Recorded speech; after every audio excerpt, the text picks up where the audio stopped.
अज्ञानतिमिरान्धस्य ज्ञानाञ्जनशलाकया चक्षुरुन्मिलितं येन तस्मै श्रीगुरवे नमः।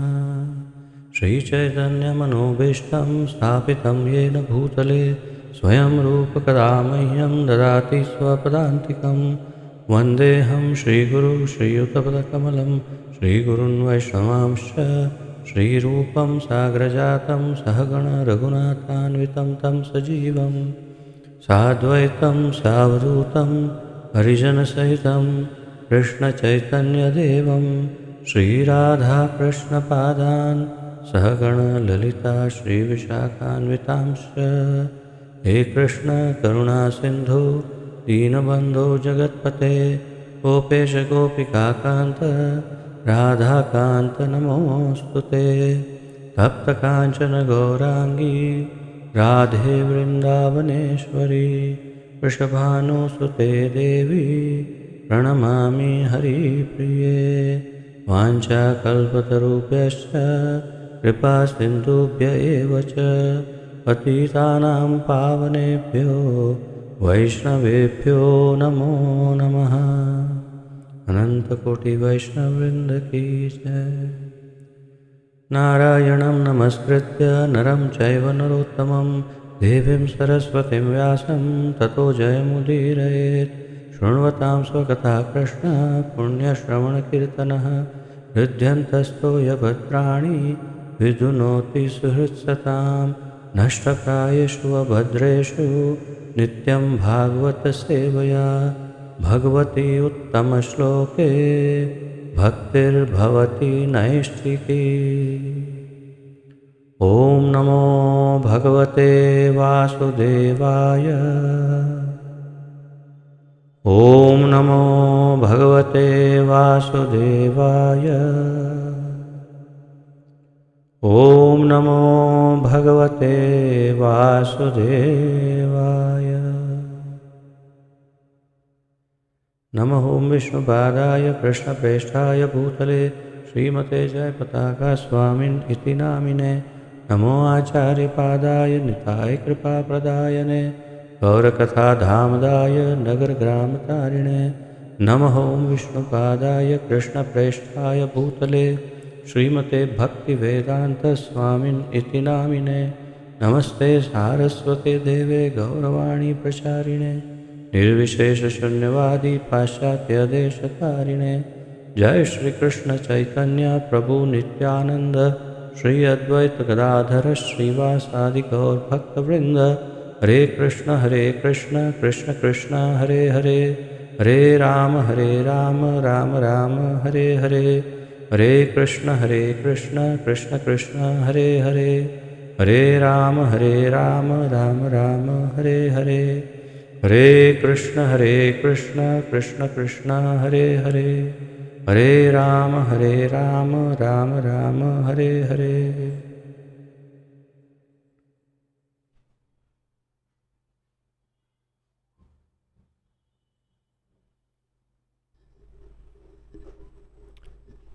आप सबका बहुत बहुत स्वागत है आज के इस अत्यंत सुमधुर दिव्य आनंददायक ज्ञान यज्ञ में, जिसके अंतर्गत हम सम्मिलित रूप से श्रीमद् भागवत महापुराण का अध्ययन कर रहे हैं। इसका आलेखन हमारे इस्कॉन के संस्थापक आचार्य श्रीमद् अभय चरणारविंद भक्तिवेदांत स्वामी श्रील प्रभुपाद जी ने किया है। श्रील प्रभुपाद की जय। तो बस अब हम प्रथम स्कंद के द्वितीय अध्याय के बिल्कुल अंत तक पहुंच गए हैं। अंतिम 3 श्लोक और ये अध्याय समाप्त। जैसा कि आपको स्मरण है, पिछले कुछ श्लोकों से पहले देवी देवताओं का स्थान और फिर भगवान का स्थान और फिर परमात्मा जो हम सभी के जीवात्माओं के हृदय में निवास करते हैं, उन परमात्मा का स्थान वर्णन कर रहे हैं सूत गोस्वामी। तो आज के और जो अगले 2 श्लोक हैं, तीनों श्लोक इसी विषय पर आधारित हैं, परमात्मा के संदर्भ में। और उसके पश्चात मेरे ख्याल से हमें स्पष्ट हो जाएगा कि परमात्मा का रोल कितना महत्वपूर्ण है एक साधक या एक आध्यात्मवादी के जीवन में। तो आइए पिछले 2 श्लोकों का कल का पुनरावर्तन करते हुए आगे बढ़ते हैं।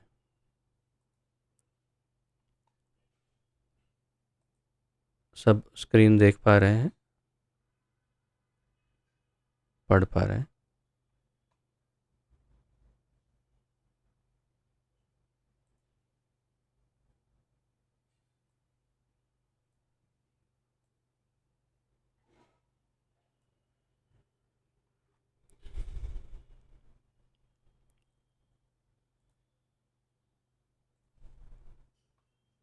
तो कल इस 30वें श्लोक में हमने देखा, इस भौतिक सृष्टि के प्रारंभ में उन भगवान वासुदेव ने अपने दिव्य पद पर रहकर अपनी ही अंतरंगा शक्ति से कारण तथा कार्य की शक्तियां उत्पन्न की। इस भौतिक सृष्टि के प्रारंभ की बात, जहाँ भगवान वासुदेव वे अपने दिव्य स्थिति में रहते हुए अपनी बहिरंगा या प्रकृति शक्ति जो है माया शक्ति, उसका प्रयोग करते हुए कार्य और कारण या कारण और कार्य इन शक्तियों को उत्पन्न करते हैं।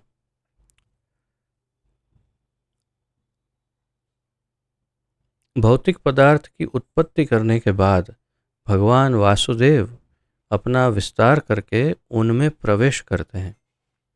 जैसे मैंने कहा, ये सब बड़े विस्तार से ब्रह्म संहिता में वर्णित है कि कितने विस्तार होते हैं भगवान के और कौन सा उनका अंश किसमें प्रवेश करके क्या ड्यूटी करते हैं।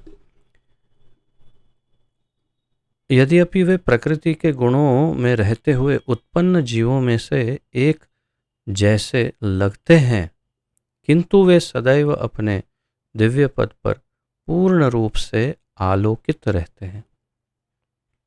अर्थात वे सामान्य जीव जैसे प्रतीत हो सकते हैं, लेकिन जीव हैं नहीं। वे अपने दिव्य स्थिति को बनाए रखते हैं। और फिर हमने इसके तात्पर्य में परमात्मा तत्व के विषय में काफ़ी वर्णन पढ़ा और चर्चा की। अब आज का ये 32वां श्लोक, उसका उच्चारण करते हैं।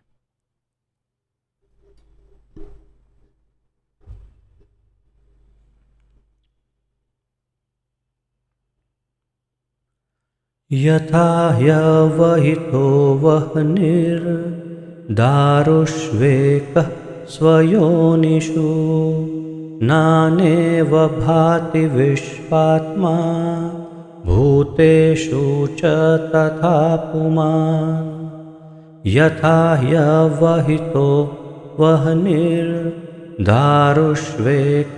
स्वयोनिषु नानेव भाति विश्वात्मा भूतेषु च तथा पुमान्। यथा ह्यवहितो वह्निर्दारुष्वेक स्वयोनिषु नानेव भाति विश्वात्मा भूतेषु च तथा पुमान्। शब्दार्थ: यथा जिस तरह, ही उसी तरह, अवहितः से युक्त, वहनि ही अग्नि। तो ये इस शब्द को एक तो अवहितः तो उससे युक्त या तो उससे भरा हुआ, भरपूर, और वहनी, वहनी जो है उस शब्द को स्मरण रखिए। वहनी यानी अग्नि। अग्नि के कई नाम हैं, उसमें से एक नाम है वहनी। दारुषु काष्ठ में यानी लकड़ी में, एक एक स्वयोनिषु अपनी योनियों में, नाना इव अनेक जीवों की तरह, भांति प्रकाशित होता है विश्व आत्मा परमात्मा रूप भगवान, जो पूरे विश्व के आत्मा रूप हैं ऐसे परमात्मा भगवान। भूतेषु जीवों में, च तथा तथा उसी तरह, पुमान परम पुरुष, पुमान यानी पुरुष वास्तव में, परंतु यहाँ पर अर्थ है परम पुरुष यानी भगवान। तो अब इसका अनुवाद देखते हैं। परमात्मा रूप में भगवान सभी वस्तुओं में उसी तरह व्याप्त रहते हैं जिस तरह काष्ठ यानी लकड़ी के भीतर अग्नि व्याप्त रहती है, और इस प्रकार यद्यपि वे एक एवं अद्वितीय हैं, वे अनेक प्रकार से दिखते हैं। तो परमात्मा के विषय में यहाँ पर वर्णन है। परमात्मा रूप में भगवान सभी वस्तुओं में उसी तरह व्याप्त रहते हैं। किस तरह? जैसे लकड़ी के अंदर अग्नि व्याप्त रहती है। तो ये थोड़ा सा मंथन का या चिंतन का विषय है कि इसका क्या अर्थ है। अर्थ ये कहना ये चाहते हैं कि यदि कोई लकड़ी है, कोई भी लकड़ी का टुकड़ा है आपके पास लकड़ी, तो उस लकड़ी के अंदर अग्नि हमेशा रहती है। आप कहेंगे ये कैसे संभव है? वैज्ञानिक रूप से देखने जाएंगे तो सामान्य बुद्धि की बात है कि उसमें लकड़ी के अंदर अग्नि कहाँ है। परंतु हम ये भूल रहे हैं कि ये संपूर्ण भौतिक सृष्टि पंच महाभूत से बनी हुई है।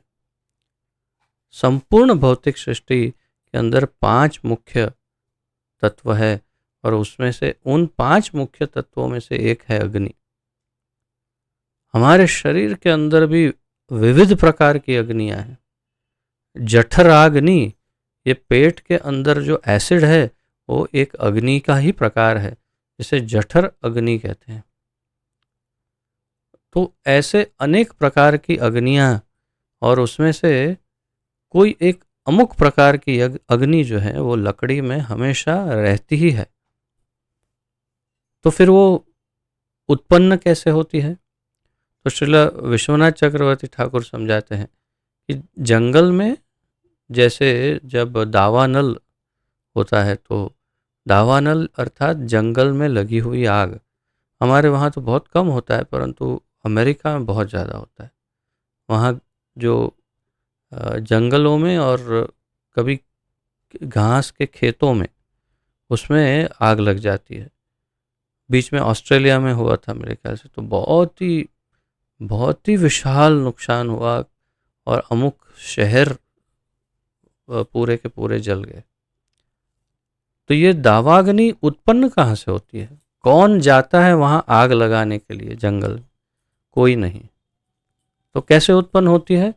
जंगल के अंदर 2 लकड़ियाँ आपस में टकराती है और घिसती है हवा से, और उनके घिसने से उनके अंदर की जो छुपी हुई या रही अग्नि जो है वो प्रज्वलित हो जाती है। तो आप उसको वैज्ञानिक रूप से समझाएंगे कि अच्छा, अर्थात उसमें दोनों में घर्षण होता है, स्पार्क्स होते हैं। आप चाहे कुछ भी कहें, शास्त्र ये कहते हैं कि जब 2 लकड़ियां आपस में घिसती है तो उसमें से स्वतः अग्नि उत्पन्न हो जाती है। और इसीलिए पूर्व काल में जब यज्ञ किए जाते थे, हवन होम, तब कोई माचिस, लाइटर, पेट्रोल, केरोसिन कुछ नहीं था। तब 2 लकड़ियों को आपस में घिस करके अग्नि को उत्पन्न किया जाता था। और आज भी कुछ लोग ऐसे हैं जो ऐसा करते हैं, बहुत ही कम है परंतु ऐसे हैं जो ऐसे कर सकते हैं।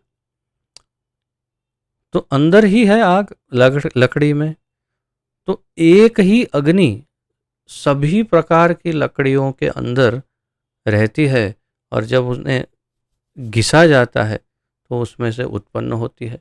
या फिर एक लगी हुई आग वाली लकड़ी जो है, विश्वनाथ चक्रवर्ती ठाकुर उस प्रकार बताते हैं कि आगे कि फिर वही लकड़ी दूसरी लकड़ियों के संपर्क में आती है तो सारी लकड़ियां जल जाती हैं, क्योंकि उनके अंदर की जो अग्नि है वो भी बाहर मिल जाती है उसमें।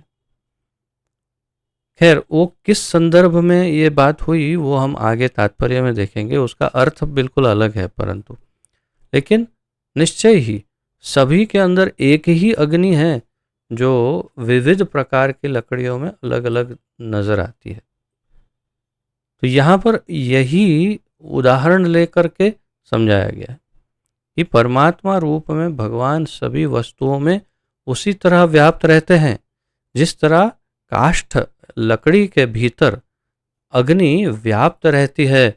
और इस प्रकार यद्यपि वे एक एवं अद्वितीय हैं, भगवान एक ही है, परमात्मा एक ही है भगवान, वे सभी जगह पर व्याप्त नजर आते हैं। यानी जैसे ब्रह्म संहिता में कहा, गोलोक एव निवसति अखिल आत्मभूतौ, गोलोक में भी रहते हैं और सभी जीवों के हृदय में भी रहते हैं।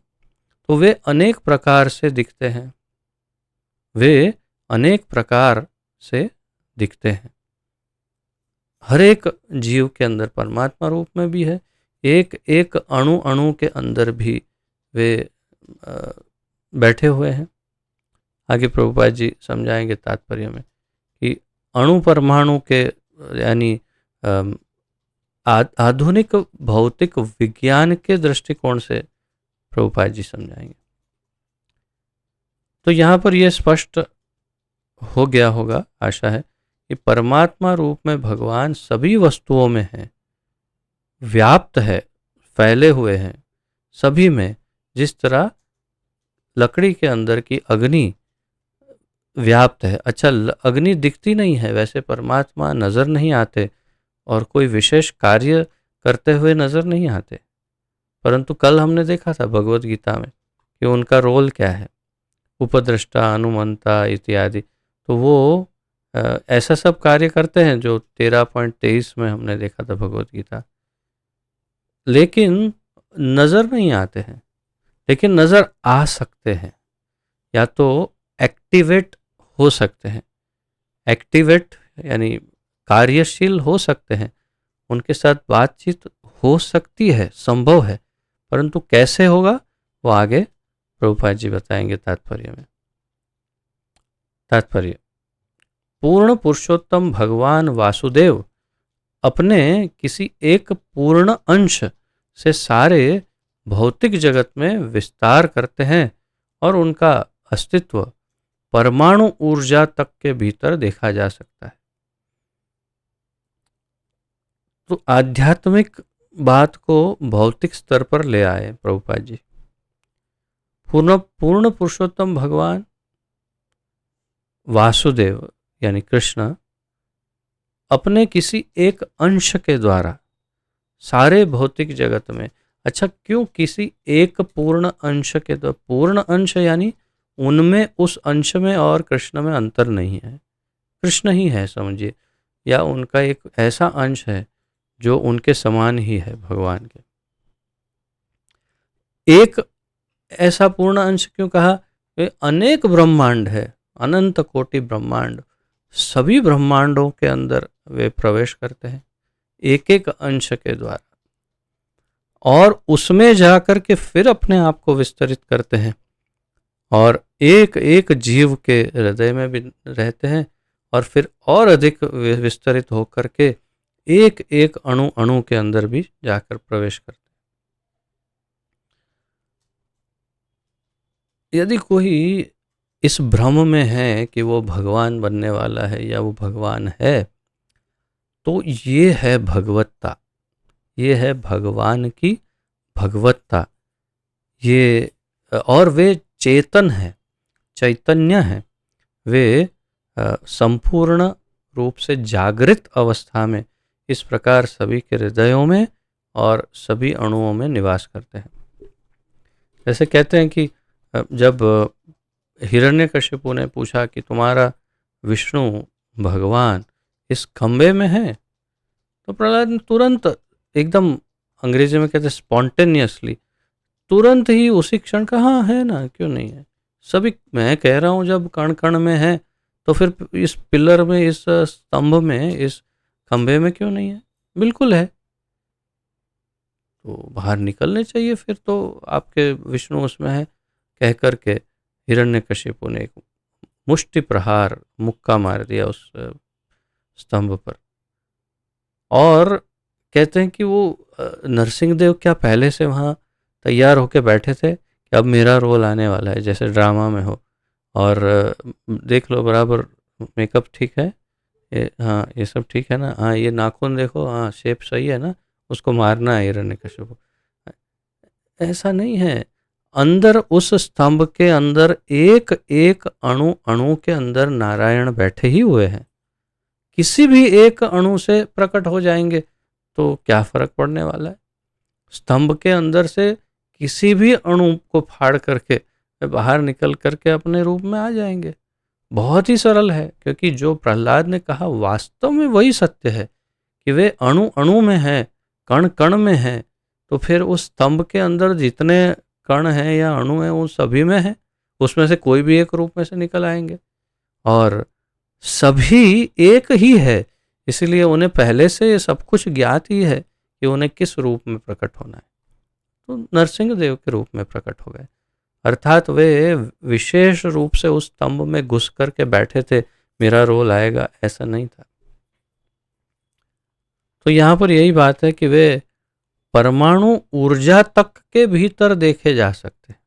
प्रभुपाद जी अब एटॉमिक एनर्जी क्या लिखते हैं, एटॉमिक एनर्जी, परमाणु ऊर्जा के अंदर भी वे प्रवेश करते हैं या देखे जाते हैं, बल्कि परमाणु ऊर्जा वे स्वयं ही है, उनकी ही शक्ति है जो एटॉमिक एनर्जी है वास्तव में। पदार्थ, प्रति पदार्थ, प्रोटॉन, न्यूट्रॉन आदि भगवान के परमात्मा रूप के विभिन्न परिणाम हैं। तो भगवान के रूपों के, उनके विस्तार के, उनके विभिन्न अंश के, भिन्न अंश उनका जो भी है, या प्रकृति के, ये सब के जो है उसमें पदार्थ है या प्रति पदार्थ या प्रोटॉन है, न्यूट्रॉन है, ये सारे तो साइंटिफिक शब्द हैं, यानी आधुनिक भौतिक विज्ञान के शब्द। प्रोटॉन, न्यूट्रॉन, इलेक्ट्रॉन, एटम, ये सब, तो वो सब भगवान के परमात्मा रूप के विभिन्न परिणाम हैं, प्रभुपाद जी कह रहे हैं। ये सब कुछ जो है जिसके पीछे साइंस लगा हुआ है, एटॉमिक एनर्जी, और उसमें प्रोटॉन का क्या रोल है, न्यूट्रॉन क्या करता है, लेकिन उनके वो जो सबसे विशेष सुपर कंप्यूटर से युक्त इलेक्ट्रॉन माइक्रोस्कोप जो है, उससे वे देखेंगे तो भगवान कैसे दिखेंगे। उनको वो स्थूल पदार्थ दिखेगा, उसमें इलेक्ट्रॉन है, प्रोटॉन है, न्यूट्रॉन है, एटम के अंदर, एटॉमिक स्ट्रक्चर में, परंतु उसके अंदर बैठे हुए नारायण कैसे दिखेंगे, उसके लिए इलेक्ट्रॉन माइक्रोस्कोप कोई काम नहीं लगेगा। तो वे यही भूल कर रहे हैं कि वे चर्म चक्षु से, एक तो चमड़ी की आंख से और अशुद्ध चेतना से तथा एक भौतिक यंत्र से अंदर देख रहे हैं, झांक रहे हैं। भगवान तो दिखने वाले नहीं, वही है भगवान, लेकिन दिखेंगे नहीं। तो प्रभुपाद जी कह रहे हैं कि वो सब जो है वो परिणाम तो परमात्मा का ही है, क्योंकि उसके अंदर बैठे हैं परमात्मा। जिस प्रकार काष्ठ से अग्नि प्रकट होती है या दूध से मक्खन निकलता है, उसी प्रकार परमात्मा रूप में भगवान की उपस्थिति उन दिव्य विषयों के वैध श्रवण तथा कीर्तन की सम्मत विधि द्वारा अनुभव की जा सकती है, जिनका वर्णन उपनिषदों तथा वेदांत जैसे वैदिक साहित्य में विशेष रूप से हुआ है। तो जिस प्रकार अग्नि लकड़ी से प्रकट होती है या दूध दूध से मक्खन निकलता है, उसी प्रकार परमात्मा रूप में भगवान की उपस्थिति उन दिव्य विषयों में प्राप्त की जा सकती है। लेकिन कैसे? श्रवण तथा कीर्तन की सम्मत विधि द्वारा अनुभव की जा सकती है। तो ये वाक्य बहुत ही विशेष है, महत्वपूर्ण है। तो उदाहरण दिए दो, जैसे लकड़ी के अंदर अग्नि है तो बाहर कैसे आए? घिसने से। और दूध के अंदर मक्खन तो पहले से ही है, क्योंकि यहाँ पर हम वृंदावन में तो बिल्कुल एकदम देसी यहाँ की गाय का दूध प्राप्त होता है ठाकुर जी की सेवा के लिए, तो स्वाभाविक है उसमें से मक्खन निकलता है।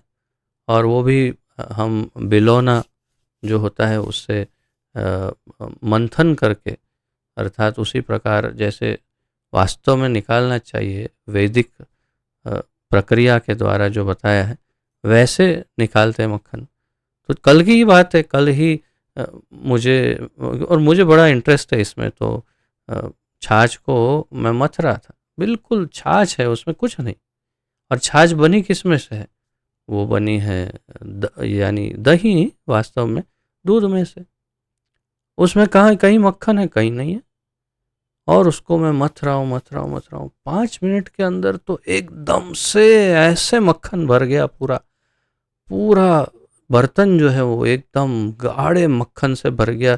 बिलोना हिल ही नहीं रहा, कहाँ से आया मक्खन? अर्थात कि मक्खन अंदर ही था दूध में, जो बाहर नहीं आ रहा है। उसको विशेष प्रक्रिया की आवश्यकता है जिससे उस मक्खन को निकाला जा सके। वैसे ही लकड़ी के अंदर की आग को दूसरी आग दिखाने पर या घर्षण करने पर वो बाहर आती है अग्नि। वैसे मक्खन मंथन से बाहर आता है दूध में से। उसी प्रकार परमात्मा रूप में भगवान की जो उपस्थिति है वो उन सभी में है, जो जहाँ हर एक वस्तु, व्यक्ति, सभी जगह पर परमात्मा है। लेकिन वो कैसे बाहर आते हैं? या तो जागृत होते हैं, तो वैध यानी कि क्या कहें, योग्य या प्रामाणिक जो श्रवण तथा कीर्तन की विधि है, जो सम्मत विधि है, जैसे प्रभुपाद जी कह रहे हैं, उसके द्वारा अनुभव की जा सकती है उनकी उपस्थिति। किसकी उपस्थिति? परमात्मा की उपस्थिति का अनुभव कर सकते हैं। कैसे कर सकते हैं? वैध श्रवण तथा कीर्तन की सम्मत विधि द्वारा। ये वाक्य ही सबसे महत्वपूर्ण है कि परमात्मा में ये वाक्य वैसे तो हमने हाईलाइट किया, लेकिन फिर दोबारा इसको मैं विशेष हाईलाइट कर रहा हूँ। परमात्मा रूप में भगवान की उपस्थिति उन दिव्य विषयों के वैध श्रवण तथा कीर्तन की सम्मत विधि द्वारा अनुभव की जा सकती है। तो परमात्मा को कैसे अनुभव कर सकते हैं? श्रवण और कीर्तन के द्वारा। तो इसी के अनुसंधान में चैतन्य चरितामृत मध्य लीला 22.107 चैतन्य चरितामृत मध्य लीला 22.107 में कहा गया है, नित्य सिद्ध कृष्ण प्रेम साध्य कभु नए, श्रवण आदि शुद्ध चित्ते करए उदय। कृष्ण प्रेम जो है, भगवान के प्रति प्रेम, वो साध्य नहीं है, हृदय में बैठा हुआ है। श्रवण और कीर्तन की विधि से उसे जागृत किया जा सकता है। उसी विधि से, श्रवण और कीर्तन की ही विधि के द्वारा जैसे भगवान के प्रति प्रेम को जागृत कर सकते हैं, तो प्रेम के जागृत होने पर हृदय में बैठे हुए परमात्मा भी उसी के साथ जागृत हो जाते हैं। अर्थात कि श्रवण और कीर्तन के द्वारा हृदय में बैठे हुए परमात्मा या सर्वव्यापी सर्वत्र व्याप्त जो परमात्मा है, वे परमात्मा निश्चित रूप से जागृत हो जाते हैं। ये वैध विधि या तो सम्मत विधि है, जैसे प्रभुपाद जी बता रहे हैं। और इनका वर्णन उपनिषदों तथा वेदांत जैसे वैदिक साहित्य में विशेष रूप से हुआ है, और इसका वर्णन भी वैदिक साहित्य में हुआ है। तो ये वैध विधि है। श्रीमद् भागवत ऐसे वैदिक साहित्य की प्रामाणिक व्याख्या है, और श्रीमद् भागवत ही इसकी प्रामाणिक व्याख्या है। और इसीलिए अगर कोई कहता है कि हाँ, कौन से शास्त्रों को पढ़ने से परमात्मा जागृत हो जाएंगे, यही भागवत, श्रीमद् भागवत का अध्ययन करने से, अगर उसमें डूब जाते हैं जैसे हम अभी प्रयास कर रहे हैं, अगर उसमें डूब करके अगर इसका अध्ययन करते हैं तो अवश्य ही परमात्मा जागृत होंगे हृदय में। भगवान की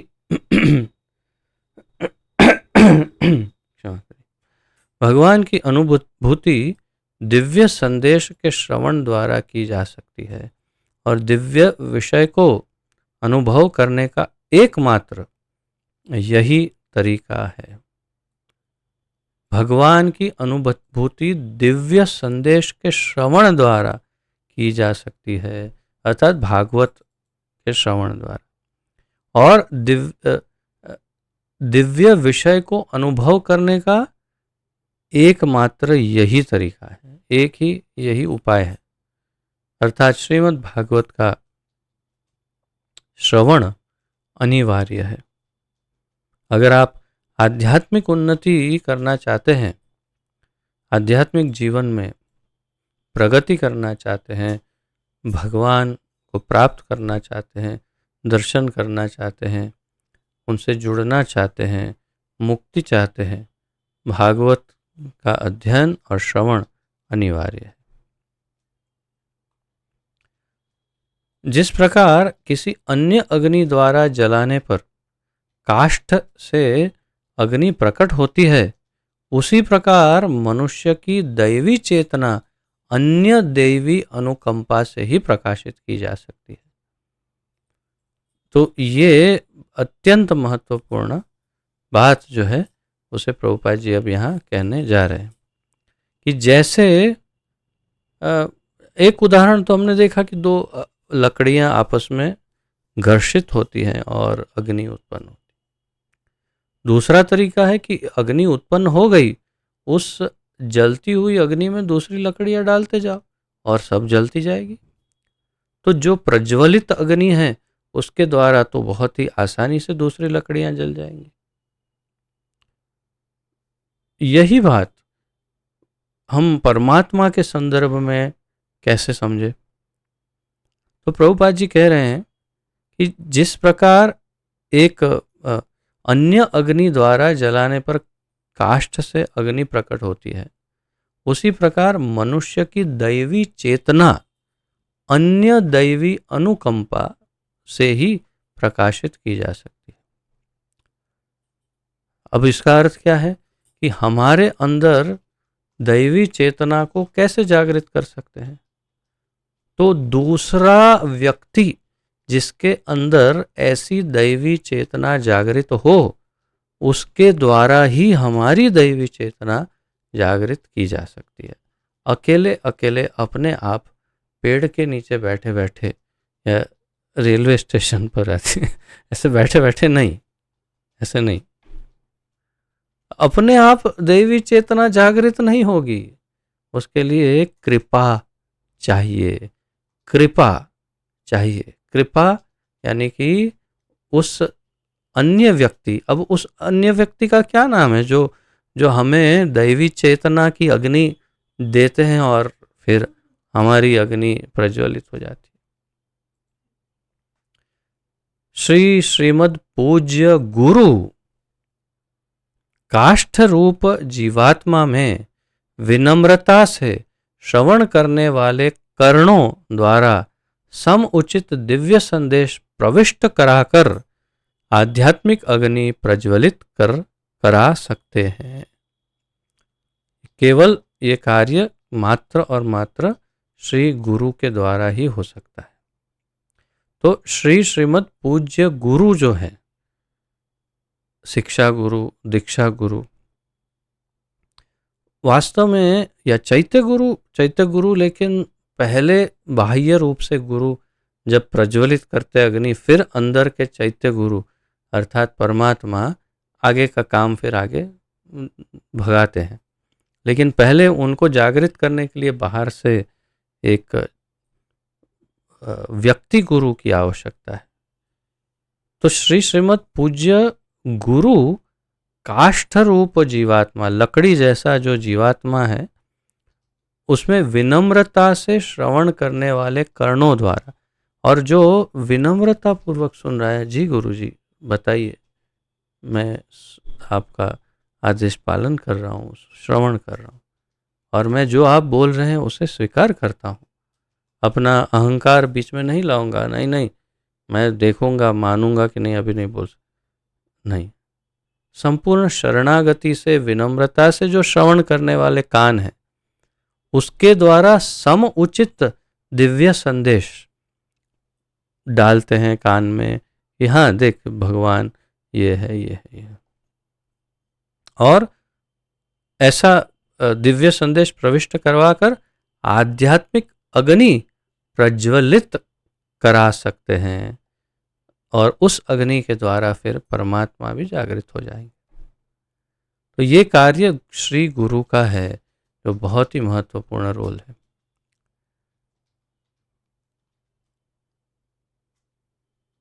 तो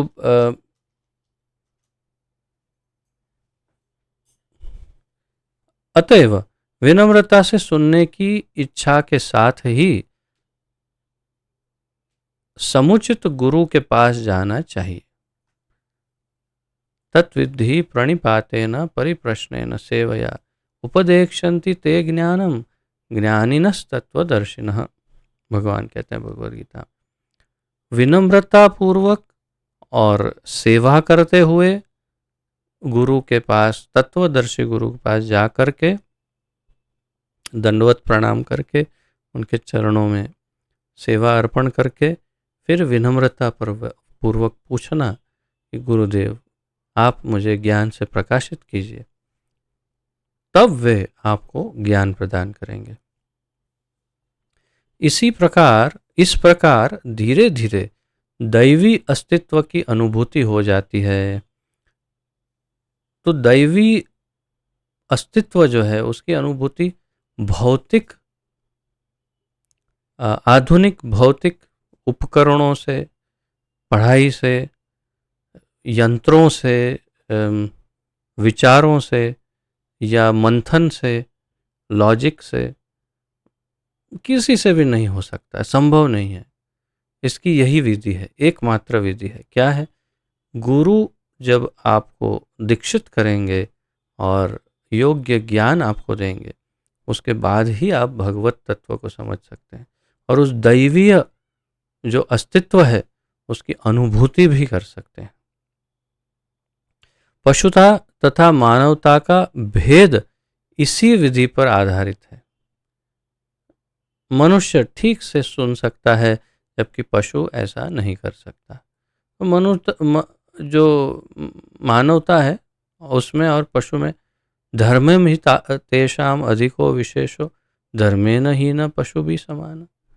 तो ये जो आध्यात्मिक ज्ञान है वो केवल मनुष्य को इस प्रकार मिल सकता है, पशु कुछ नहीं प्राप्त कर सकता। तो इस प्रकार यहाँ पर उन्होंने, प्रभुपाद जी ने परमात्मा का ज्ञान हमें दिया। श्री विश्वनाथ चक्रवर्ती ठाकुर थोड़ा सा एक अलग उनका जो विशेष मत है वो प्रस्तुत करते हैं इस श्लोक के संदर्भ में। वे कहते हैं जैसे दो लकड़ियों के घर्षण से अग्नि उत्पन्न होती है, वैसे श्रवण तथा कीर्तन से परमात्मा अनावृत होते हैं। ध्यान से सुनिए, प्रभुपाद जी ने कहा कि गुरु के द्वारा, लेकिन पहले कह दिया था उन्होंने कि श्रवण और कीर्तन के द्वारा। तो उसी बात को वास्तव में श्रील विश्वनाथ चक्रवर्ती ठाकुर ने एकदम स्पष्ट करके कहा है कि श्रवण और कीर्तन के द्वारा हृदय में बैठे हुए परमात्मा को अनावृत कर सकते हैं, अर्थात कि उनके ऊपर ढका हुआ जो पर्दा है उसे खोला जा सकता है। तो हृदय में बैठे हुए परमात्मा से अगर रिलेशन एस्टैब्लिश करना है ही, अंदर ही है, उनके साथ संबंध स्थापित करना हो तो बीच में एक पर्दा है, उसे हटाना होगा, और वो हटाने के लिए श्रवण कीर्तन आवश्यक है। तो ये श्रीमद् भागवत का श्रवण और हरे कृष्ण महामंत्र का जप कीर्तन, ये करने से ये हृदय जो है उसमें से वो आवरण हटेगा और परमात्मा अनावृत होंगे। और वे जीव के ऊपर, फिर परमात्मा जब जागृत हो जाएंगे या अनावृत होंगे तो क्या करेंगे, वे जीव के ऊपर का माया का जो पर्दा है वो स्वयं ही हटा देते हैं। परमात्मा का ये रोल है, कितना बड़ा रोल है देखिए। जब परमात्मा के साथ का संबंध कीर्तन और श्रवण से स्थापित हो जाएगा तो परमात्मा अपना कार्य शुरू कर देंगे। हमारे ऊपर जो माया का पर्दा है उस पर्दे को वे हटा देंगे, ये उनका कार्य है। तो मुख्य रूप से रूट में क्या, इसके मूल में क्या है, श्रवण और कीर्तन, ये सबसे महत्वपूर्ण है श्रील विश्वनाथ चक्रवर्ती ठाकुर के अनुसार। अब 33वें श्लोक का उच्चारण करते हैं। उसमें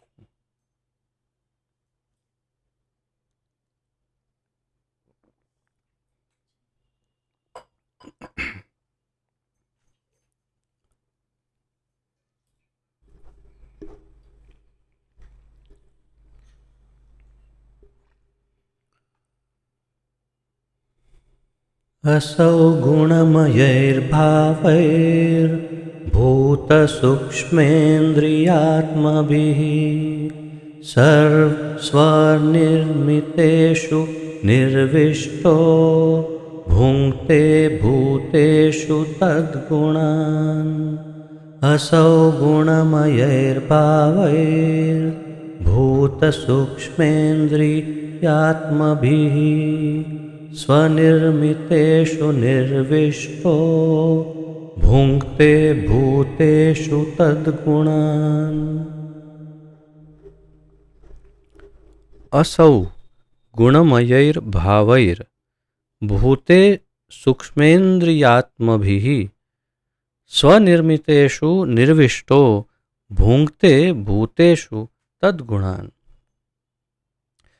अगर ये शब्दार्थ नहीं दिए होते श्रील प्रभुपाद जी ने, जो किसी भी अन्य आचार्यों ने नहीं दिए, अगर ये एक एक शब्दों के अर्थ नहीं दिए होते तो यूं समझिए कि ये संस्कृत हमारे लिए समझना लगभग असंभव ही हो जाता। जो कहा है वही मान लेना पड़ता। परंतु उन्होंने स्पष्ट किया कि इसका अर्थ क्या है, और संस्कृत भाषा का उपयोग करके नहीं किया अनुवाद, जो वास्तविक इसका अर्थ है, जो उन्होंने गुरु शिष्य परंपरा से जो ज्ञान प्राप्त किया वही उन्होंने हमें प्रदान किया। इसलिए कभी कभी शब्दों के अर्थ बिल्कुल अलग ही वे प्रस्तुत करते हैं। जैसे अभी भी देखेंगे आप कुछ शब्दों का अर्थ, असौ वे परमात्मा, असौ यानी वे परमात्मा, गुणमय ही प्रकृति के गुणों से प्रभावित, गुणमय यानी गुणों से प्रभावित, भावै ही स्वाभाविक रूप से, भूत उत्पन्न, भूत का यहाँ अर्थ है उत्पन्न। ऐसे तो भूत का अर्थ होता है जीव, और या एक प्रकार से वही अर्थ है यहाँ उत्पन्न हुए जीव या तो उत्पन्न। तो भूत, और भूत का वास्तव में संस्कृत अर्थ ये भी है प्रकट होना या उत्पन्न होना। और तीसरा अर्थ तो आप सब जानते ही हो, भूत प्रेत भूत। सूक्ष्म सूक्ष्म, इंद्रिय इंद्रियां, आत्म भी जीवों द्वारा, स्वनिर्मितेषु अपनी ही सृष्टि में, स्वनिर्माण निर्माण निर्माण करना यानी बनाना, स्वनिर्माण यानी अपने आप अकेले बनाना, स्वनिर्मितेषु यानी अपनी ही सृष्टि में, भगवान की बनाई हुई अपनी सृष्टि में, निर्विष्ट प्रवेश करके, प्रविष्ट प्रवेश प्रवेश प्रवेश प्रविष्ट निर्विष्ट, निर्विष्ट यानी प्रवेश करना, भुंगते भोग के लिए प्रेरित करते हैं, भूतेषु जीवों में, तत्गुणान प्रकृति के वे गुण, प्रकृति के गुण कौन से? 3 गुण, सत्व रजस तमस, तो त्रिगुण, तत्गुणान प्रकृति के गुण। अनुवाद, भौतिक जगत के 3 गुणों से प्रभावित हुए जीवों के देह में परमात्मा प्रविष्ट होते हैं और सूक्ष्म मन के द्वारा तीनों गुणों के फल भोगने के लिए जीवों को प्रेरित करते हैं। कितना विशेष है परमात्मा का रोल, देखिए। भौतिक जगत के 3 गुणों से प्रभावित जो जीव है, हम सब, हमारी बात चल रही है और किसी की नहीं, जो हम 3 गुणों से प्रभावित जीव, हमारी देह में परमात्मा प्रवेश करते हैं और सूक्ष्म मन अर्थात मन के द्वारा तीनों गुणों के फल भोगने के लिए जीवों को प्रेरित करते हैं। अंदर बैठे बैठे क्या करते हैं, उनके जो प्रोफाइल अगर हम तैयार करते हैं कि भगवान के क्या क्या, परमात्मा का क्या क्या रोल है, क्या क्या कार्य है, तो उनके प्रोफाइल में एक तो 13.23 जो भगवत गीता में, उसमें तो बताया, यहाँ और एक रोल बताया कि जीवों को अपने कर्मों के फल भोगने के लिए, वो भी त्रिगुणों के, जो तीनों गुणों से युक्त जो फल है, वो भोगने के लिए उन्हें प्रेरित करते हैं। किसके द्वारा? मन के द्वारा। मन का माध्यम यानी मन को ट्रिगरिंग कौन कर रहा है? वास्तव में भगवान ही कर रहे हैं, परमात्मा। लेकिन उनके ऊपर हम उंगली नहीं उठा सकते। हाँ, तो सब तो तुम्हारा ही दोष है ना, फिर तुम ही करते हो, तुम नहीं। वे हमें हमारे ही फल भोगने के लिए प्रेरित करते हैं, कुछ अलग करने के लिए प्रेरित नहीं कर रहे हैं। हमारे फल भोगो जो किए हैं, और वो भी 3 गुणों के। ये सब कुछ तात्पर्य में प्रभुपाद जी विस्तार से समझाते हैं कि क्यों। तो सर्वाधिक बुद्धिमान जीव ब्रह्मा से लेकर नगण्य चींटी तक जीवों की 84 लाख योनियां हैं, और ये सब की सब अपने सूक्ष्म मन तथा स्थूल शरीर की इच्छाओं के अनुसार भौतिक संसार का भोग करती हैं। कितनी योनियां हैं? 84 लाख। उसमें क्या है? ब्रह्मा जी से लेकर सब कुछ आ गया। वो क्या भोग करते हैं, क्या होता है उनके साथ? सब की सब अपने सूक्ष्म मन तथा स्थूल शरीर की इच्छाओं के अनुसार भौतिक संसार का भोग करती है। यही विशेष बात है। विशेष बात क्या है? जितनी जीवात्माएं हैं, जितने, वो सब अपने सूक्ष्म मन और स्थूल शरीर और इच्छाओं के अनुसार भौतिक संसार का भोग करती हैं।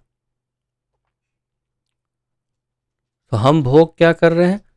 अपनी इच्छा का भोग करते हैं, लेकिन वो भोग करवाने की प्रक्रिया में परमात्मा हेल्प करते हैं। तेरी इच्छा है ना भोग करने की, चल मैं तुझे हेल्प करता हूँ, ऐसा कर तो भोग मिलेगा, ऐसा कर तो भोग मिलेगा। इस पर मंथन बहुत आवश्यक है, चिंतन,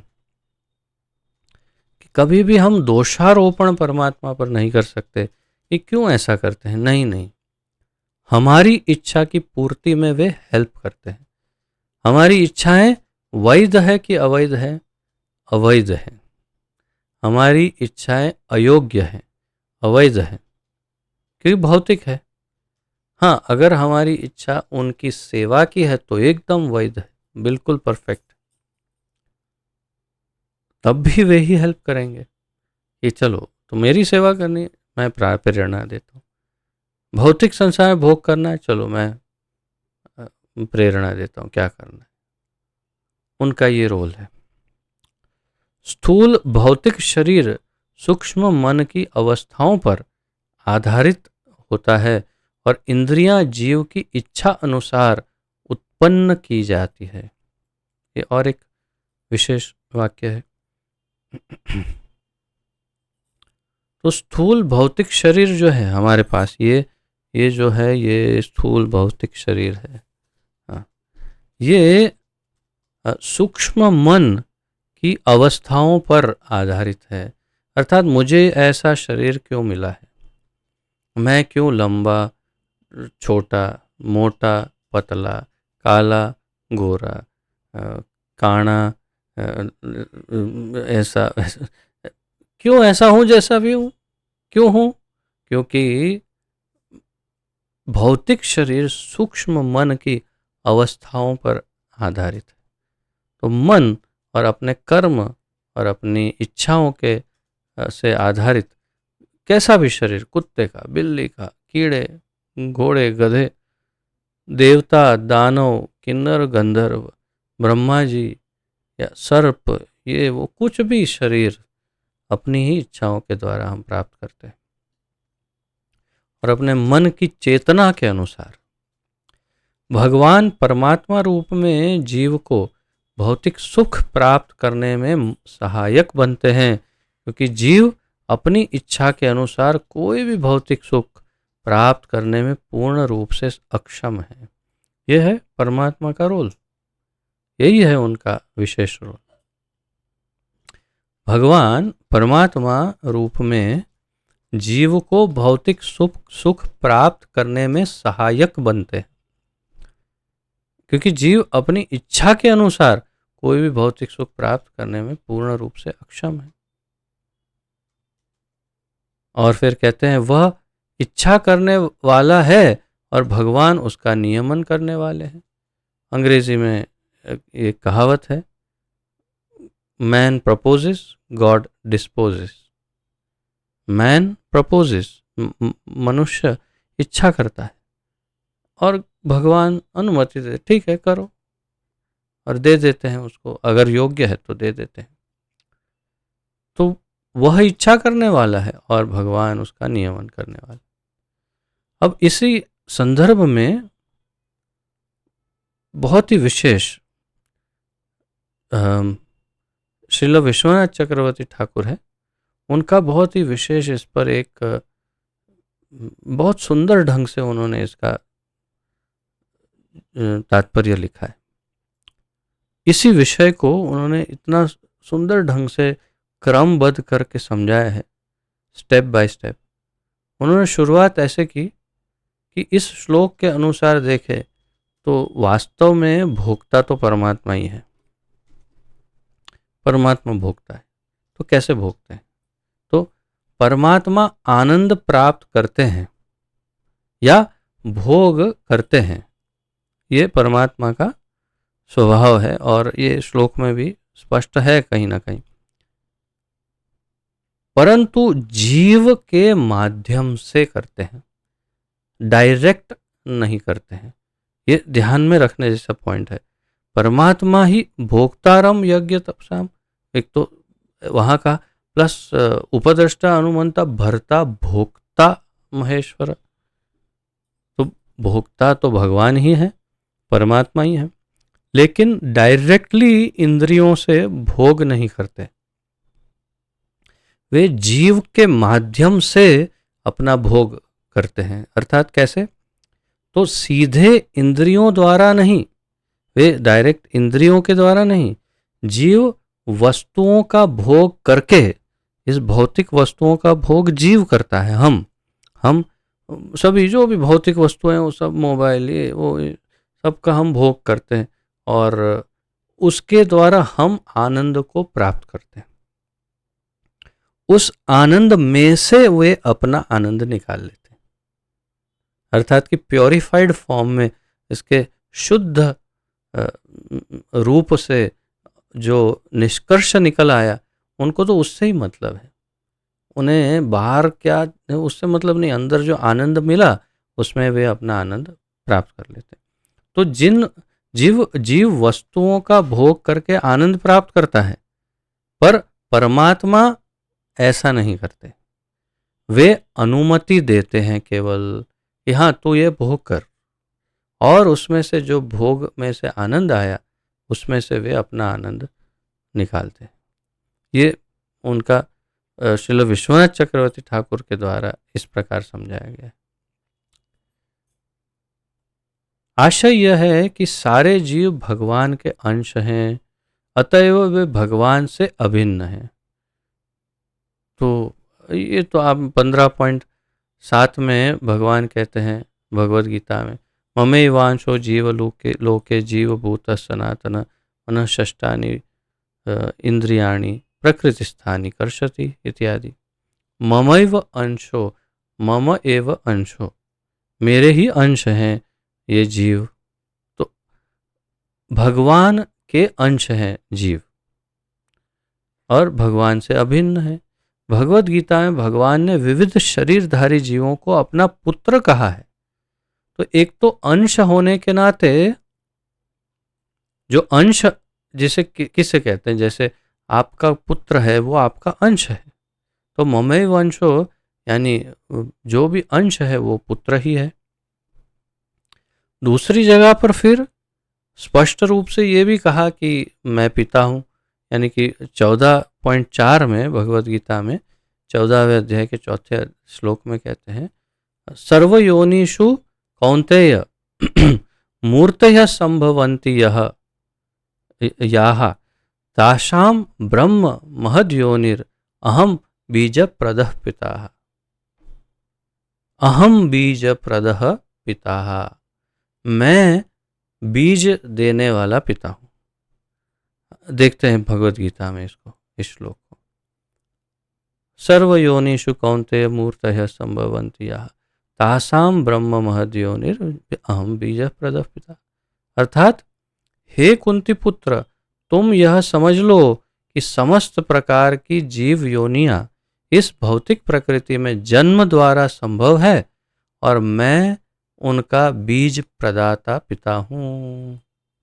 उनका बीज देने वाला पिता मैं हूं।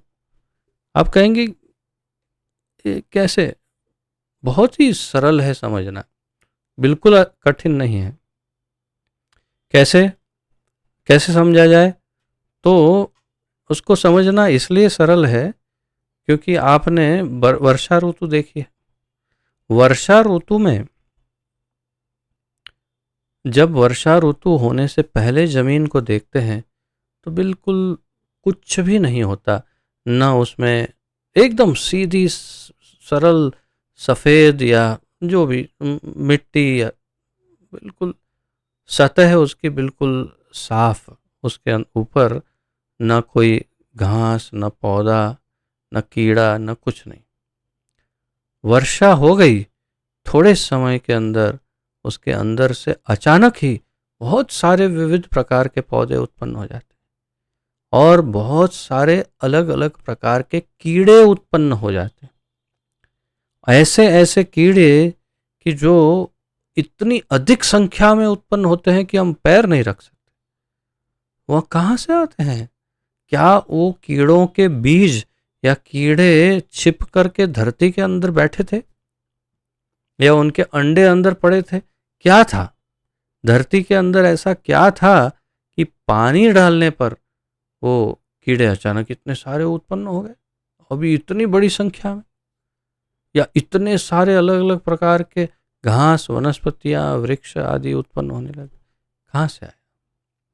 तो वर्षा के द्वारा वे अपना बीज जो है वो धरती को प्रदान करते हैं। धरती गर्भ है और भगवान वर्षा द्वारा बीज प्रदान करते हैं और उसमें से अलग अलग प्रकार के जीव उत्पन्न होते हैं। ये समझाया गया है शास्त्रों में। तो तात्पर्य यह है कि ये तो सामान्य बुद्धि से हम सीधा देख सकते हैं कि इसी प्रकार जैसे वो कीड़े इतने सारे अलग अलग उत्पन्न हो जाते हैं, तो उनके बीज प्रदान करने वाले पिता भगवान ही हैं, अन्यथा ये संभव नहीं।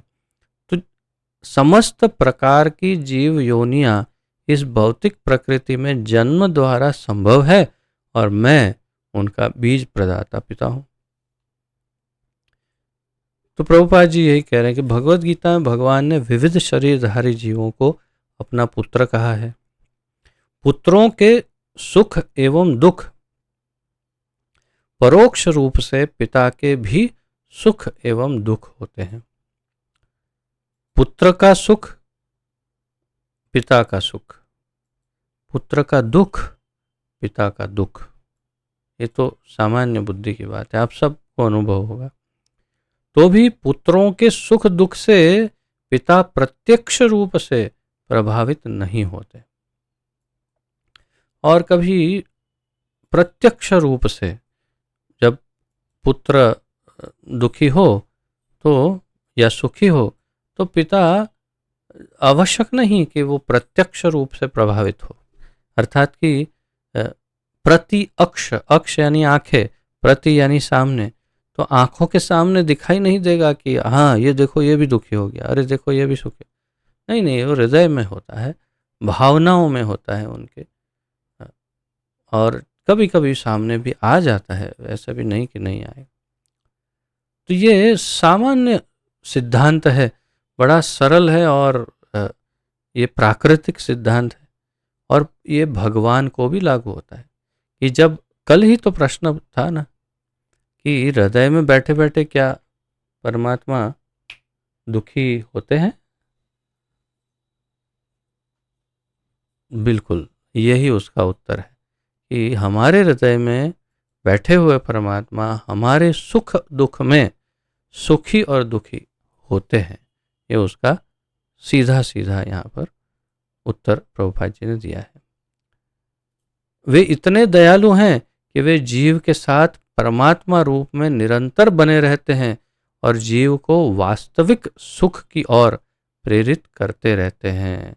लेकिन इतना ही नहीं कि वे केवल अंदर बैठे रहते हैं, ये भी है कि वे निरंतर प्रयास करते हैं कि ये जीव वास्तविक सुख की ओर मुड़ जाए, ये भौतिक सुख, ये क्षणिक सुख की ओर से मुख मोड़ ले और वास्तविक सुख, आध्यात्मिक सुख की ओर मुड़ जाए।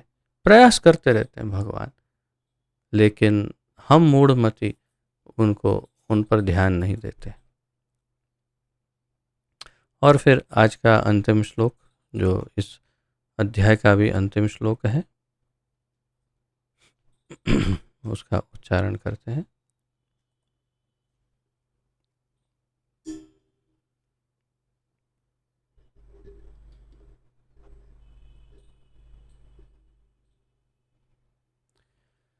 भावयत्येष सत्त्वेन लोकान् वै लोकभावनः लीलावतारनोरतो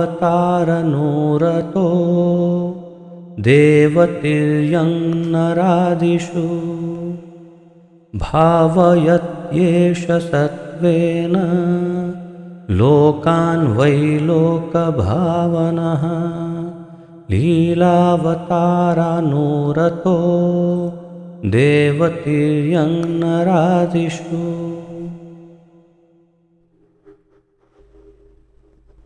भावयत्येष सत्त्वेन लोकान् वै लोकभावनः लीलावतारा अनुरतो देवतिर्यक अनरादिषु, या नर आदिषु, क्षमा करिए, नर आदिषु। शब्दार्थ: भावयति पालन करते हैं, एष इन सब का, सत्वेन सतो गुण से, भावयति एषः, पालन करते हैं इन सब का। कैसे? सत्व गुण से, सत्वेन लोकान, ब्रह्मांड भर में। तो ये पूरा एक महत्वपूर्ण वाक्य है। श्रील विश्वनाथ चक्रवर्ती ठाकुर इसी को, इस पर ही बहुत महत्व देकर इसी पर चर्चा करते हैं। भावयति लोकान, और फिर वही सामान्य रूप से लोक भावनः, समस्त ब्रह्मांडों के स्वामी। तो दो शब्द है, भावयति लोकान और लोक भावनः, दोनों बिल्कुल सेम लगते हैं। भावयति लोकान या लोक भावनः, परंतु दोनों के अर्थ बिल्कुल विपरीत है। आगे देखते हैं। लीला, कार्यकलाप, अवतार, अवतार, अनुरतः, भूमिका ग्रहण करते हुए, देव, देवता, तिर्यक यानी निम्न पशु, नर आदिशु, मनुष्यों में। इस प्रकार सारे ब्रह्मांड के स्वामी देवताओं, मनुष्यों तथा निम्न पशुओं से आवासित सारे ग्रहों का पालन पोषण करने वाले हैं। वे अवतरित होकर शुद्ध सत्व गुण में रहने वालों के उद्धार हेतु लीलाएं करते हैं। बहुत ही स्पष्ट रूप से यहाँ पर परमात्मा के रोल का वर्णन है। इस प्रकार, यानी कि पूरे चैप्टर में जो समझाते हुए अब तक यहाँ तक आए, तो ये सब समझाते समझाते अंत में, अंतिम श्लोक में कह रहे हैं, इस प्रकार सारे ब्रह्मांडों के स्वामी भगवान कृष्ण वासुदेव, देवताओं, मनुष्यों तथा निम्न पशुओं से आवासित सारे ग्रह यानी ब्रह्मांड, भौतिक ब्रह्मांड का पालन पोषण करने वाले हैं। इन ब्रह्मांडों का पालन पोषण करते हैं भगवान।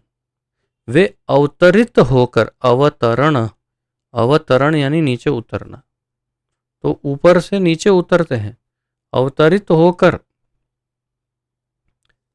शुद्ध सत्व गुण में रहने वालों के, या सत्वगुण, जैसे यहाँ सत्वे न कहा तो वास्तविक अर्थ है शुद्ध सत्व यानी भक्त। तो शुद्ध सत्व गुण में रहने वालों अर्थात भक्तों के उद्धार हेतु लीलाएं करते हैं। तो यदा यदा ही धर्मस्य इत्यादि, और परित्राणाय साधूनां विनाशाय च दुष्कृतां, परित्राणाय साधूनां, तो अपने साधु सत्वगुणी, विशुद्ध सत्वगुणी भक्त जो हैं, उनको, उनका उद्धार करने हेतु लीलाएं करते हैं, अवतरित होते हैं, और देवताओं, मनुष्य तथा निम्न पशुओं से आवासित इस ब्रह्मांड का पालन पोषण करते हैं। तो जैसे मैं बता रहा था कि श्रील विश्वनाथ चक्रवर्ती ठाकुर कहते हैं भावयति और लोकान, ये शब्द जो हैं उसका किस प्रकार उन्होंने अर्थघटन किया श्रील विश्वनाथ चक्रवर्ती ठाकुर। वे कहते हैं रक्षा करते हैं। भावयति का अर्थ है वे रक्षा करते हैं।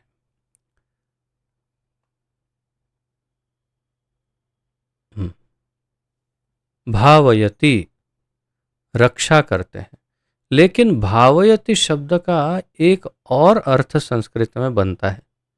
भाव का अर्थ है प्रेम, और भावयति यानी प्रेम जागृत करते हैं या प्रेम प्रदान करते हैं। तो भावयति का एक अर्थ ये भी है कि जो हमें प्रेम प्रदान करते हैं और हमारी रक्षा भी करते हैं। ये दोनों अर्थ हैं जो सभी अवतारों का लक्ष्य है। जितने भी अवतार होते हैं भगवान के, उनका क्या लक्ष्य है? धर्म की और साधुओं की रक्षा करना, और जो अपने शुद्ध भक्त हैं उन्हें भाव या अपना प्रेम प्रदान करना, ये सभी अवतारों का लक्ष्य होता है। और इसीलिए भावयति शब्दों के ये दोनों अर्थ सार्थक है। और लोकान, तो लोकान में हम देखते हैं अनुवाद में ब्रह्मांड, अर्थात ये भौतिक सृष्टि की बात है। अच्छा, लोक भावन, तो भावयति लोकान या लोक भावन एक जैसा अर्थ लगता है, लेकिन लोक भावन का विशेष रूप से श्रील विश्वनाथ चक्रवर्ती ठाकुर बताते हैं अर्थ होता है सृष्टि की रचना करने वाले। जो लोक भावन, भावन यानी रचना करना, और कौन रचना करता है? भगवान स्वयं। तो उन्हें इसलिए उनका एक नाम है लोक भावन। लोक भावन यानी सृष्टियों की रचना करने वाले। तो इस प्रकार श्रील विश्वनाथ चक्रवर्ती ठाकुर ने इन शब्दों का अर्थ समझाया है। मैं विशेष रूप से इसलिए इसकी चर्चा कर रहा था कि इन अर्थों को जब समझेंगे तो उसकी गहराई में हम जा पाएंगे। तात्पर्य, भौतिक ब्रह्मांड अनगिनत हैं और प्रत्येक ब्रह्मांड में असंख्य ग्रह हैं जिनमें विविध विविध गुणों वाले विभिन्न कोटि के जीव निवास करते हैं। तो असंख्य ब्रह्मांड है और असंख्य जीव हैं। अब केवल यदि हम और अधिक क्या कहें, एक आप केवल 1 लीटर जल ले लीजिए नदी या तालाब से, उसके अंदर उस 1 लीटर जल के अंदर आप गिनती निश्चित रूप से नहीं कर सकते, उतने जीव उस जल में रहते हैं। अलग अलग प्रकार के कीटाणु, जीवाणु और जीव जंतु आदि तो अनगिनत हैं। वैसे पूरे उस जलाशय के कितने जीव हैं, फिर उस पृथ्वी पर कितने जीव हैं, फिर उस ब्रह्मांड में 14 भुवन में कितने जीव हैं, और ऐसे अनंत कोटि ब्रह्मांड जो है उन ब्रह्मांडों में टोटल कितने जीव हैं, कल्पना शक्ति के बाहर की बात है। परंतु यदि भगवान को पूछेंगे कितने जीव हैं, बताएंगे इतने मिलियन, इतने बिलियन, इतने ट्रिलियन, इतने इतने इतने इतने इतने इतने ये है, इतने जीव हैं। क्यों? भगवान एक एक जीव के हृदय में परमात्मा बनकर रहते हैं, उन्हें पूरी गिनती याद है। आप यदि उनको ये पूछेंगे कि कितने अणु हैं, एटम कितने हैं, तो तुरंत बता देंगे ये है गिनती, इतने एटम हैं, क्योंकि एक एक अणु के अंदर वे रहते हैं। इसीलिए वो भगवान है और उनकी वो भगवत्ता है अचिंत्य।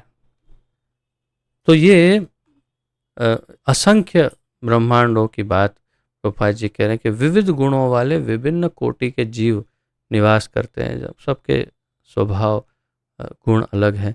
भगवान विष्णु इनमें से प्रत्येक लोक में तथा प्रत्येक जीव समूह में अवतरित होते रहते हैं। तो ये भगवान की विशेषता है। क्या विशेषता है? कि भगवान प्रति एक योनि में या जीव समूह में अवतरित होते हैं, जैसे कि पशु योनि में और जलचर योनि में, मनुष्य योनि में, देव योनि में, सभी में भगवान अवतरण धारण करते हैं। उदाहरण जैसे हयग्रीव अवतार जो घोड़े के समान दिखते हैं, भगवान का अवतार है। जैसे वराह अवतार जो एक सूकर की तरह दिखते हैं। जैसे मत्स्य अवतार, कूर्म अवतार जो जलचर, जो जल में रहने वाले जो मछली या कछुआ है, ऐसे हैं। जैसे परशुराम अवतार या श्री वेद व्यास जी का अवतार, तो मनुष्य अवतार, श्री राम अवतार, मनुष्य अवतार इत्यादि। और देवों में अवतरण धारण करते हैं, जैसे वामन देव इत्यादि। तो अलग अलग प्रकार से वे अवतार धारण करते हैं और हर एक योनि में वे अवतार धारण करते हैं और अपना कार्य करते हैं। वे उनके बीच अपनी दिव्य लीलाओं का प्रदर्शन करते हैं, जिससे उनमें भगवान के धाम वापस जाने की रुचि उत्पन्न हो। क्यों करते हैं? ताकि हमारे अंदर उनके साथ रहते रहते अटैचमेंट हो जाए और हम उनके धाम वापस जाने के लिए तैयार हो जाए। इसीलिए ये उनका विशेष गुण है। भगवान अपनी मूल दिव्य अवस्था को बदलते नहीं, अपितु देश काल तथा समाज के अनुसार वे भिन्न भिन्न रूपों में प्रकट होते हैं।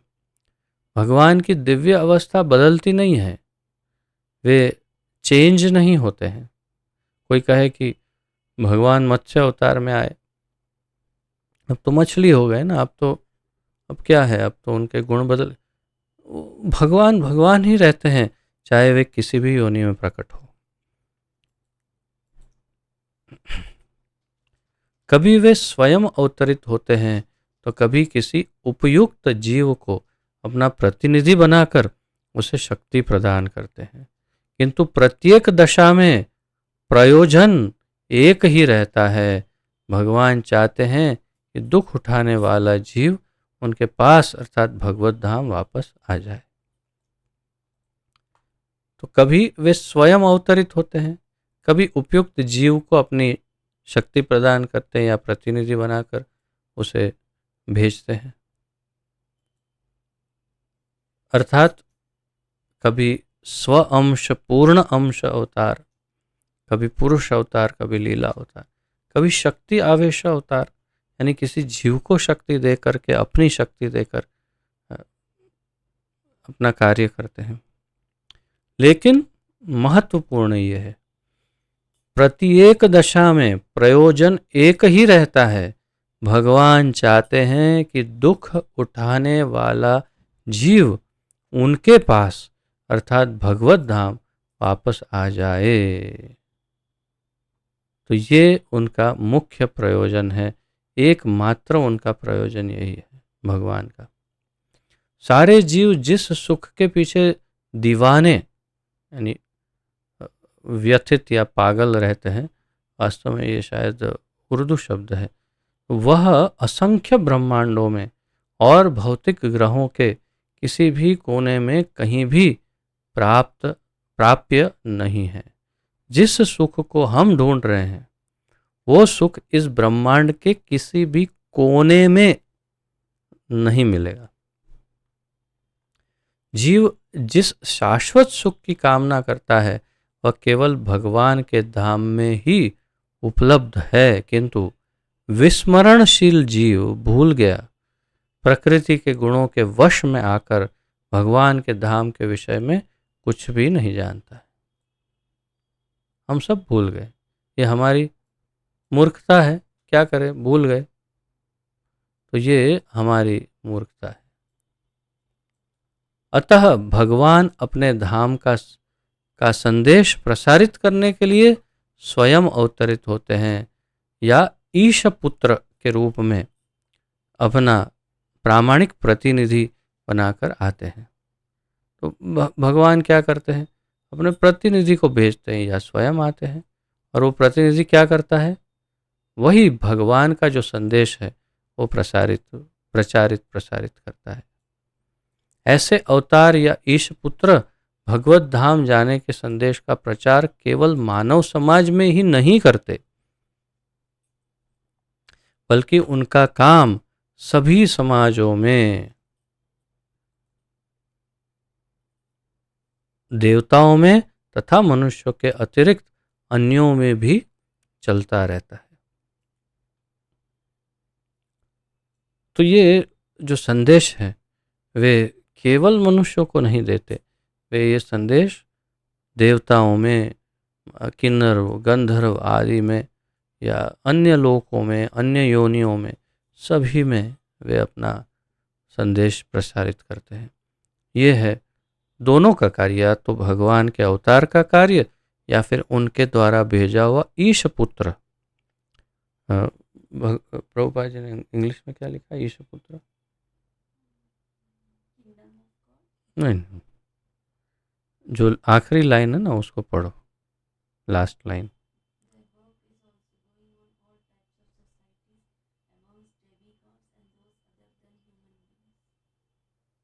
बस इतना ही है, ऐसे अवतार या ईश पुत्र, वो सब नहीं है उसमें। द सेंटेंस स्टार्ट्स फ्रॉम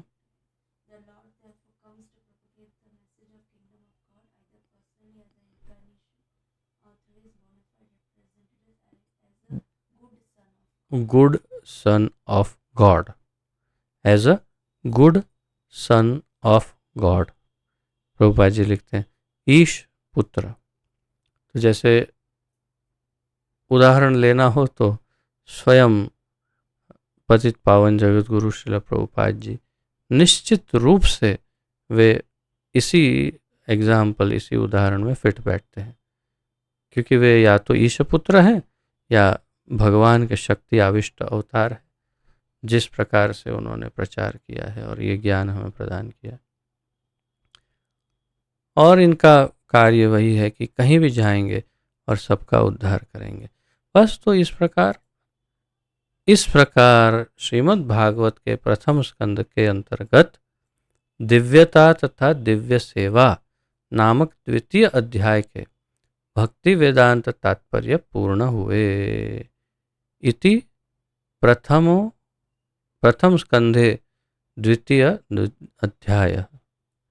तो प्रथम स्कंद का द्वितीय अध्याय यहाँ पर समाप्त हुआ और कल तृतीय अध्याय का प्रारंभ होगा।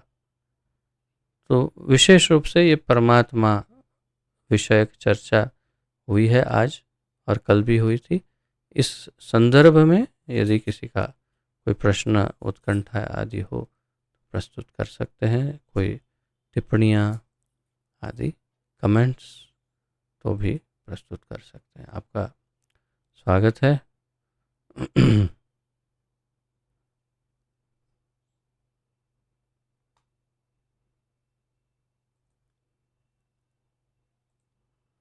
हाँ, कुसुम लीला माता जी। हरे कृष्ण प्रभु जी, दंडवत प्रणाम। प्रभु जी, वो जो बताया इसमें कि भौतिक संसार में हम जो आनंद प्राप्त करते हैं, तो भगवान भी उसमें से आनंद प्राप्त कर लेते हैं। तो कोई इसका गलत यूज भी हो सकता है ना, कि मैं तो एंजॉय इसलिए कर रहा हूँ कि परमात्मा एंजॉय करने वाले हैं। उससे फर्क कोई नहीं पड़ने वाला है। वो चाहे कहे चाहे नहीं कहे, वो माने चाहे नहीं माने, वो उसको उसका फल भोगना ही है और वो फल भोगेगा ही। परंतु परमात्मा को उसमें से आनंद डिराइव करना ही है और वे अपना आनंद उसमें से निकालेंगे ही। दोनों ही बातें, दोनों ही सत्य ही है।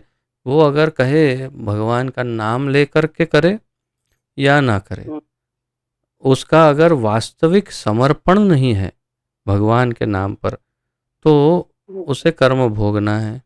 भगवान को उससे कोई फर्क नहीं पड़ने वाला है। वो उपद्रष्टा अनुमंता ही है, तो अनुमति दे देंगे, ठीक है भाई तू भोग, तेरा कर्म, क्या करूं मैं समझता नहीं है। मैंने समझाया कि ऐसा कर्म नहीं करने चाहिए। या फिर इस प्रकार, ओह ये क्या हुआ,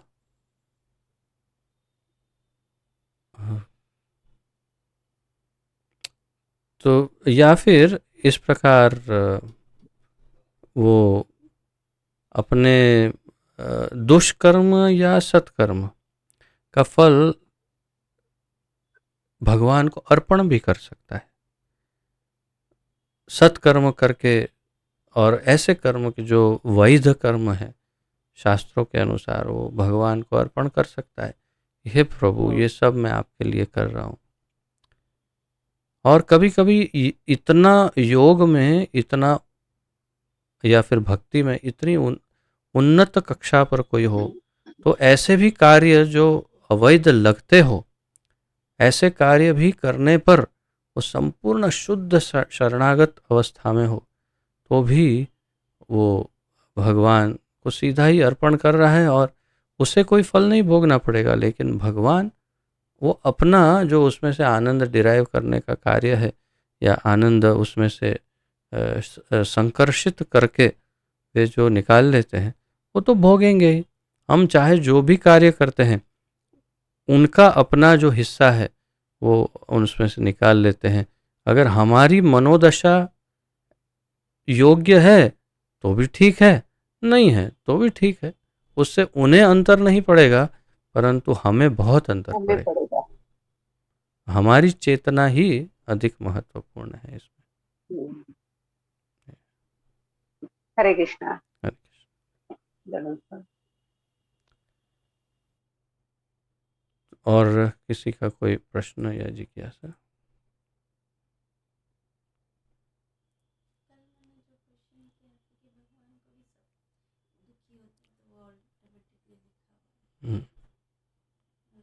राइट, ओके।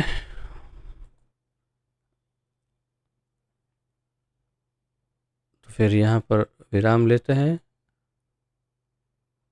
और कल फिर तीसरे अध्याय का प्रारंभ करेंगे।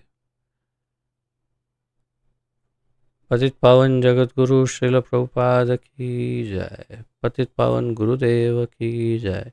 ग्रंथराज श्रीमद् भागवत महापुराण की जय। अनंत कोटि गौर भक्तवृंद, राधा रानी भक्तवृंद, कृष्ण भक्तवृंद, सभी वैष्णव वृंद की जय। गौर प्रेमानंदे हरि हरि बोल। वाञ्छा कल्पतरुभ्यश्च कृपा सिन्धुभ्यैव च पतितानां पावनेभ्यो वैष्णवेभ्यो नमो नमः। आप सबको दंडवत प्रणाम। आप सबका बहुत बहुत धन्यवाद। हरे कृष्णा।